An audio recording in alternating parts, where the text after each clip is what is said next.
અને બીજું આપણે છે ને સામાજિક જીવનશૈલીથી જીવન આપણું છે.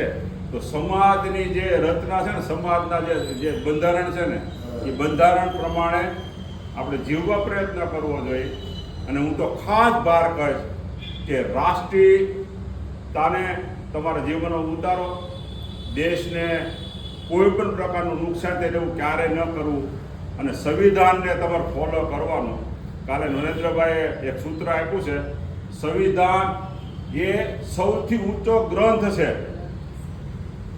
કાલે નરેન્દ્રભાઈ સૂત્ર આપ્યું છે. સંવિધાન આ દેશમાં, મારે વધારે વાત ન કરાય, આ દેશમાં પવિત્રમાં પવિત્ર જો ગ્રંથ હોય ને તો સંવિધાનથી ઊંચું કોઈ નથી. એટલે રાષ્ટ્રને ફોલો કરો, રાષ્ટ્રને નુકસાન ન થાય એવી ટેવ પાડો. અને સારું કર્મ, પહેલાં તો છે ને માણસે જીવનમાં સારું કર્મ જો કરવું પડે. પાછલી જિંદગી શાંતિ જીવવી હોય તો શું કરવું પડે? પહેલાં એવું કરવાનું કે બેંક લૂંટી લેવાની, કોઈના કાટલા કરી નાખવાના, કોઈને ગમે એ રીતે ચીટિંગ કરીને પૈસા લેવાના. તો પાછલી જિંદગી શું થાય?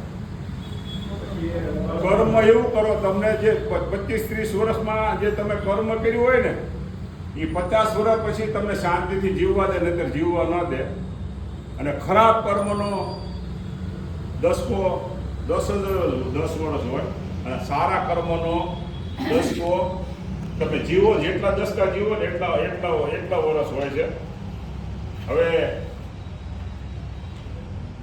હવેનો પોઈન્ટ છે બધાને પ્રેમ કરો. હવે આપણે બધાને પ્રેમ કરી શકીએ ના? બધાને પ્રેમ કરી શકીએ એવા આ પૃથ્વી પર આપણે ભાગ્યશાળી છીએ કે બે મહાપુરુષો, એક ઈશ્વરી તત્વ હતું અને એક માનવના રૂપમાં આવેલું. એવા બે વ્યક્તિ, અને બેનું નામ મોહન હતું. ઈશ્વરી તત્વમાં ભગવાન કૃષ્ણ એને પ્રેમનો સંદેશો આપ્યો છે. એણે જીવ માત્રનો પ્રેમ કર્યો, જીવ માત્રને પ્રેમ કર્યો. અને બીજું મોહન હતો, એ ગાંધીજી હતા. એણે આ દેશની હરેક નાગરિકને એને પ્રેમ કર્યો, હરેક જ્ઞાતિને એને પ્રેમ કર્યો છે. એકની જન્મભૂમિ ક્યાં હતી? પોરબંદર. એકની કર્મભૂમિ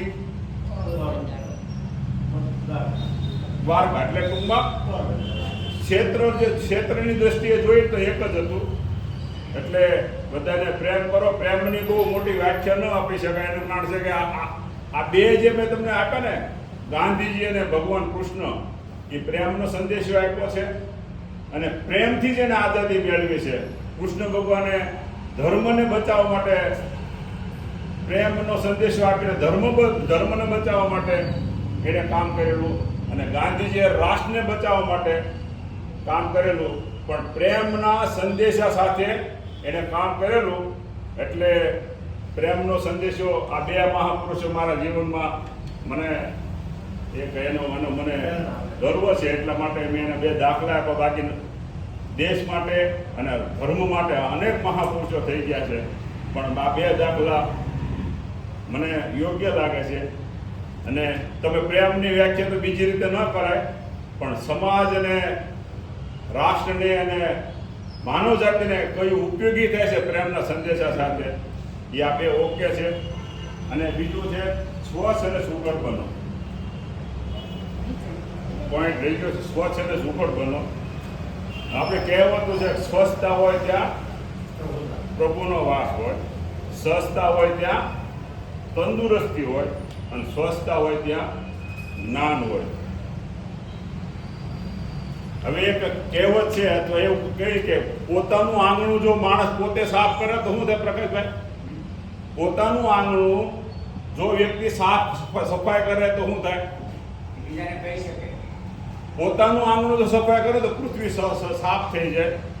એટલે એવી વિચારધારા રાખવાની કે આપણું આંગણું સાફ કરીને તો દુનિયા સાફ થઈ જાય.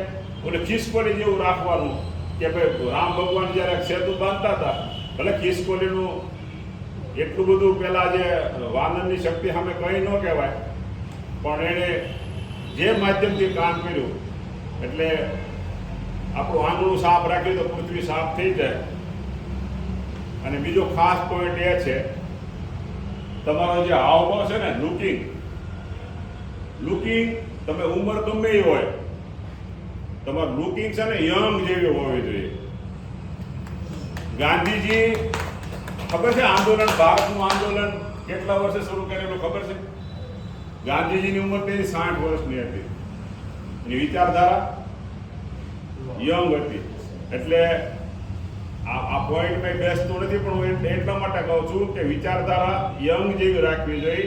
એટલે યંગ જેવી વિચારધારા રાખવી તો શું કરવું પડે?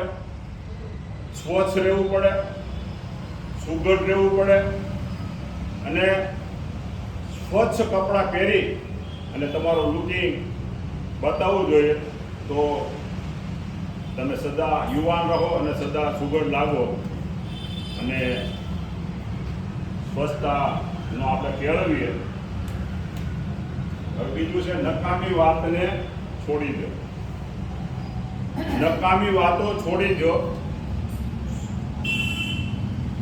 હમણાં કૈલાસબેને કીધું ને કે હાલો ચલો આપણે હાથ ઊંચા કરી અને રોગો ભગાડીએ.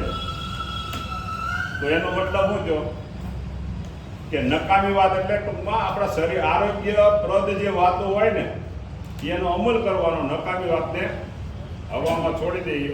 આપણે દરરોજ એમ કહે છે ને કે જો જાય એટલે કે શું જાય તો રોગો. અને રોગો જાય તો શું થાય? નિરોગી તરફ. અને તમને માનસિક અને નકામી વાત તમે આ બેન હમણાં કરાવતા હતા એ દરરોજ કરીને દરરોજ અહીં કરાવે છે. કૈલાસ બેને કરે, કિંજલ બેને, પ્રકાશભાઈ બધા કરાવે છે. એનો કોઈ ઉદ્દેશ છે કે નકામી વાત મગજમાંથી કાઢવા માટેનું એક